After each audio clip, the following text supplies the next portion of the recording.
that's why I love double exposures, because you're creating something completely unique that they're just really not expecting. For me, this actually meant taking the couple into the car park of the wedding venue.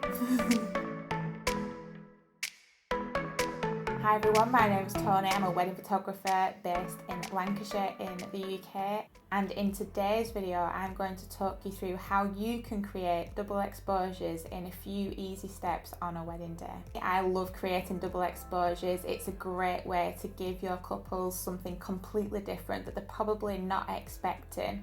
They can be extremely creative with minimal effort once you know how. You may have seen previous videos on my channel which are actually taken behind the scenes on a wedding day. I will link to those videos in the description. Now, if you have seen my previous videos, you will have noticed that the way that I create my double exposures is by starting off with a base image. The base image can be one of three things. Anything that's not lit in the first exposure, so anything that's dark in the first exposure, you can then expose again to light. There's three options for a base image. The first option is a rim lit silhouette. Now, the way that you do this is by placing the flash behind the couple, pointing back towards you. So you've got your camera, the couple, the flash pointing back towards the couple. That will create a rim lit silhouette. The second option is having a flash behind the couple, pointing away against a wall, so that you can light the wall with a circle of colour. And by placing the couple in front of that circle of colour, you then have the silhouette of the couple. Now, in both those options, you're keeping all the space around the couple in darkness, which basically means you can expose all that darkness again with something creative. And the third option is what I'm going to be talking about today, and that's just lighting a basic flashlit photograph of the couple in complete darkness. That is the key thing to all these, in complete darkness, so that you've got a beautiful, well-lit flash photograph of the couple in darkness. So again, a lot of negative dark space that you can then re-expose in your multiple or double exposure. The double exposure hunting, or the creative finds on a wedding day, doesn't usually start until the couple sit down for the meal. Usually when the couple sit down for a meal, I've got a good hour, maybe an hour and a half to myself, where I can go around and find creative things that I might want to use within my double exposure. And on this particular wedding day, I found these lamps. They were like copper lamps on a very metallic table, and I knew that there was something that I could use with these lamps to create something a little bit different that is, again, unique to the couple. So in my double exposure hunting, I also found some fairy lights that I thought I might want to use, and also a crystal light shade. Now, at this point of the double exposure hunting, I am just going around photographing things in the venue. As I say, the couple are eating. I'm not needed for any photographic coverage, so I'm just going testing out creative ideas to see if I can find anything that's worth pursuing on this particular wedding day. So let's talk through the actual process that I've gone through to take this double exposure. So first up is the test shots to see if I can make it work. And by test shots, what I mean is I'm creating double exposures of the lamps to see what I can create within my camera using one or two exposures. To create my base image for this photograph, I have taken the couple out into the car park. And the reason I have done that is because I want no light distractions in the background. I want a lot of negative space that I can then later fill with the lamp. So first up is my flash. I have this on a light stand pointing at a 45-degree angle to the couple, because this is the most flattering angle. I've just got the groom to stand behind the bride, just nuzzling into her a little bit, and all I've asked them to do is I've just asked the bride just to face towards the light, and then the groom's actually behind her.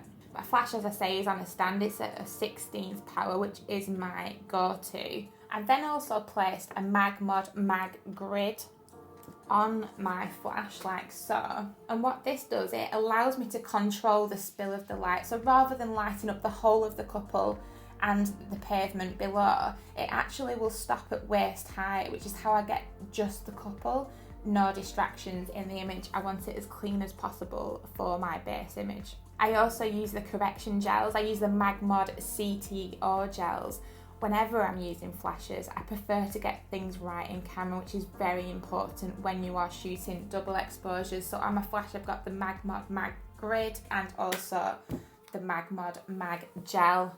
My flash is approximately 2 meters from the couple, maybe 3 meters.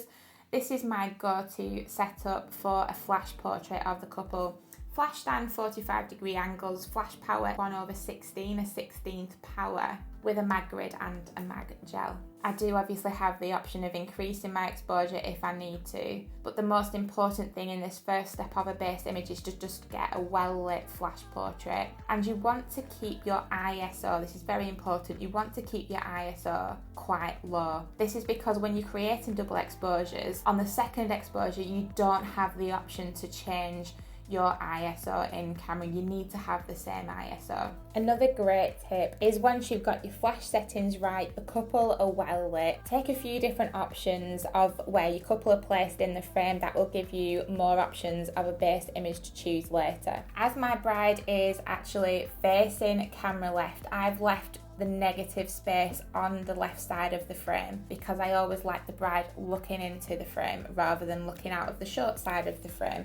That's just a personal preference. But if you do take a lot of different base images, that will give you options later when you come to make your double exposure photograph. So a quick recap. Step 1 is done during the meals when the couple are eating, so that I'm not wasting any time on a wedding day trying to find something creative. Step 2 is creating my vision for my idea, so I know what sort of portrait I want later on to create my base image. That's also done while the couple are eating again, so I'm not wasting any valuable time on a wedding day. Step 3 is my base photograph. This is usually the last thing I do on a wedding day, mainly because I want it to be super dark outside so there's no distractions. And step 4 is creating my double exposure. So as you can see, I have my base image that I'm very pleased with, and because I've already created my vision in step 2, I'm then going to go back to the lamps and try and create something unique with double exposures. And the best part about this step is the couple have no idea what the photograph's going to look like, because as far as they're concerned, they've just come out into the car park, had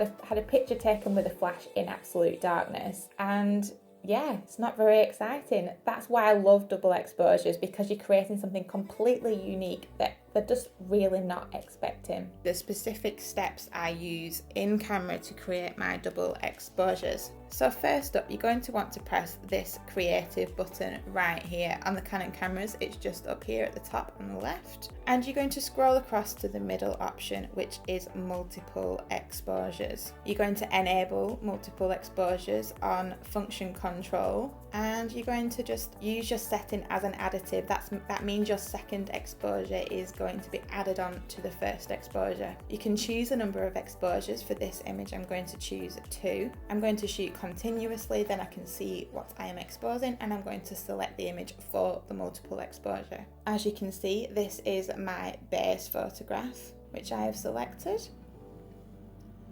Okay. And then a very handy tip when shooting double exposures is to use the live view settings. And you can see there, my couple are in the frame very faintly, so then I can see my options for shooting the second exposure. So there you have it. They're my settings that I've used in camera. That's how I've selected my base image. I've then gone to the lamps and created this exposure, which is my second exposure. So you can see how I've created my base image, how I've pulled up my base image in camera, which has then created this image. It's very important to play around with your double exposures. It is created using 2 exposures, the base image, and the second image is just the lamps piled up on top of one another. And I've kept on shooting until I found something that I'm really, really happy with. I hope this gives you some inspiration to go out and shoot your own double exposures on a wedding day. As I say, it's very easy, a few simple steps. Once you know what you're doing, you've got endless creative opportunities on a wedding day. Thank you so much for watching. Let me know how you get on in the comments, and don't forget to like and subscribe, and I will see you next time.